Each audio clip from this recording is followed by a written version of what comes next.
back to another episode of the Daily Flip podcast. I'm your host, Alex, and today we're going to be flipping through a story coming out about how the housing crisis and housing costs are going to be lowered by the Trump administration, or at least their attempts to do so. This article today comes from the New York Times, but before we jump into it, we're going to do our daily debate. My question for you today is, can you regulate or deregulate your way out of this housing crisis? I don't know if you can. I don't know if government intervention is the way to do it. Maybe providing subsidies for house builders and those sort of companies that have large vested interest in making sure that new houses get on the market. But even then, can you do that without necessarily risking having over demand in the market and crashing housing prices? I don't know. Can you actually have these companies be sustainable once government doesn't step in anymore and provide the money? Those are all important questions. So I want to know your opinion. If you want to explore some of those options, those side quests that I provided you, I would love to have you do it. With that said, throw it down in the comment section. Let's actually get into the article. Today, it comes from the New York Times, like I said, with the headline, "Facing Political Pressure, Trump Seeks Answer to Raising Housing Costs." And I had another episode that I intended on making, and the article itself was blocked, but the one that was going to be about was asking the question, is forcing large real estate companies or large private equity companies that were buying up single-family homes and turning them into rental properties, or forcing them out of the market a good move? Is actually preventing them from doing so in the future and possibly limiting their inventory going to push down housing costs? And while this article does touch on that, it's not quite the same.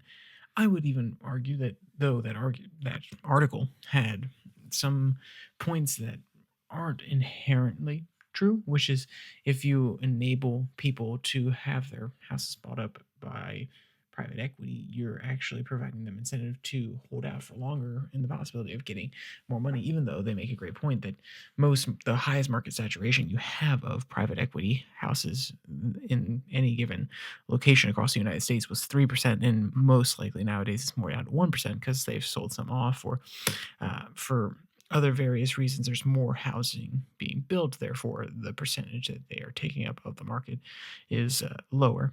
But there's underlying issues that are at play here, and that article spoke more to the fact that they need to enable more building. And this article is trying to understand the philosophy of Trump by exploring this topic and the different methods by which you could actually affect housing prices, and also just talking about the state of the housing market in general. So let's jump to the third paragraph here. Quote, "Over the past 3 weeks, top aides to Mr. Trump have met repeatedly to try to hammer out a series of ideas that might help millions of Americans buy or sell homes and lower their monthly housing payments. They have explored a roster of actions that aim to increase housing construction, reduce some mortgage fees, ease taxes on home sales, and permit families to tap college and retirement funds for down payments on a home." And that last one is extremely tricky, in my opinion, that they will permit families to tap college and retirement funds for down payments on a home. And these are probably funds that, at least the college funds, there are college funds that some government institutions allow you to open, and or at least that they provide some sort of tax benefit for, whether that's state or federal. And that's fascinating that the solution is not just making the fees lower and trying to increase the housing construction, but also that, if you're really in a bind, we're going to let you take from your children. Obviously, it's your money that you've put in there from the very beginning, but I wonder how beneficial it is when your desperate means is actually taking money away from the future of your children that you've been laying away for them.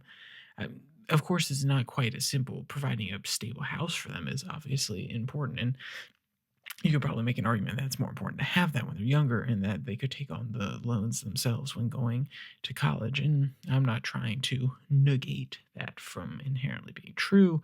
I'm not trying to fight that point.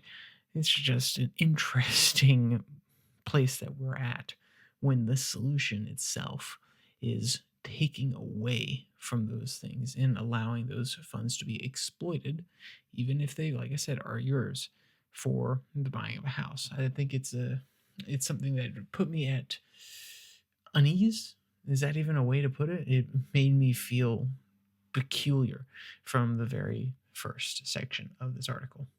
But let's keep going here. Quote, the discussion described by four people familiar with the matter who spoke on the condition of anonymity, so how much can we trust it? I don't know. Quote, to talk about a private policy-making process have run into familiar political thresholds. Some of the administration's proposal appear to require passage by a deeply divided Congress, while others, including those Mr. Trump announced, are still lacking in detail or have not been finalized. Quote, this is further down. Mr. Trump has expressed a frequent desire to act swiftly, though some of the most aggressive reforms that aides have considered might take years to yield results. That has further complicated the political calculus for the president, who has started to acknowledge that his party's risks a drumming in the midterm elections when inflation remains high and millions of Americans are grappling with the added burden of rising health insurance bills.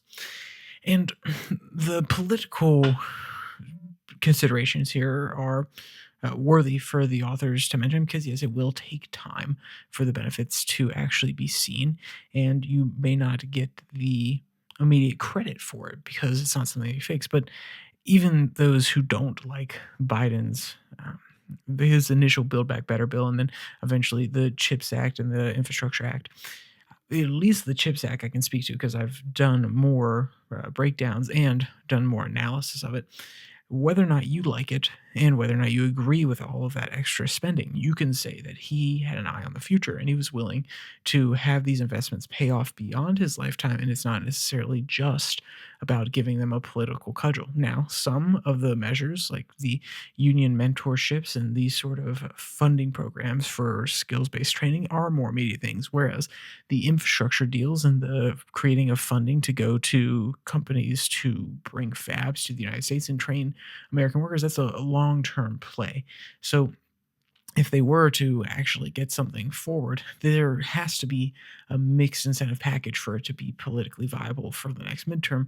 But at the end of the day, Mr. Trump is not that young, and he's, whether or not we agree, and I think he wants Republicans to win now, he's focused on legacy. So I think the immediate political vindication of his policies working out and people liking them is important to him because he wants to stay popular, but not quite as important as the New York Times would like to say. At least that's the hope that I have for a person who is in that office for the right reasons. And I very well could be wrong. So with that, let's jump into our final quote that I want to go into here. Quote, throughout his first year in office, Mr. Trump and his aides sounded a contradictory note on housing. They promised to bring down costs in a bid to help homebuyers and renters while still moving to slash a vast array of federal housing programs, especially those that provide rental vouchers, utility assistance, and other aid for the poor and the homeless. So why do we bring this up? Because I think that the New York Times actually misses the point here. I think that these policies in conjunction, and when I say these policies in conjunction, I mean the nebulous, oh, hey, we're going to try to make housing more affordable. That means absolutely nothing to me, though if they follow through on some of their proposals and the deregulation that they spoke of in many different areas, that plus the secondary point of trying to get rid of federal housing programs, like any sort of federal funding, actually ends up subsidizing not only bad actors, but also subsidizing costs, and therefore means that in order for companies to sometimes make profits or in order to be able to capitalize, they end up raising prices in order to offset the abundant amount of money that's in the market. Let's put it to you this way. If you used to have a very competitive rate at 2.4 for your, and this is renting rather than housing. If you had a really competitive rate at 2.4 and all of a sudden people are getting federal funding and they're able to afford 2.7 and they go to some other buildings, Well, some people are going to sit back and say, okay, hey, that's fine. We'll still be the low cost alternative that people are not without benefits. But when the baseline increases for a large percentage of the people applying, the means shift. And there, some people are not always going to actually go for that cheaper option, and sometimes they're not even allowed to because they have to spend most of their housing allowance. And I think that's a edge case example, but the point elucidates that there are many knock-on effects and unforeseen effects, or at least uncalculated effects, when it comes to these sort of federal subsidization programs. So, with that said, if you have any more questions about this article, will be linked in the description below that like and subscribe button. Also down there, you can find the podcast on Spotify, Podcast, Podvine, as well as the Twitter handle at Your Daily Flip, where I post links to these episodes on Monday, Wednesday, Friday, and 6 and 6, where I talk about 6 stories from around the world in 6 minutes or less on Tuesday and Thursday. So, with all that said, there's only one more thing to say. Stay safe, don't die.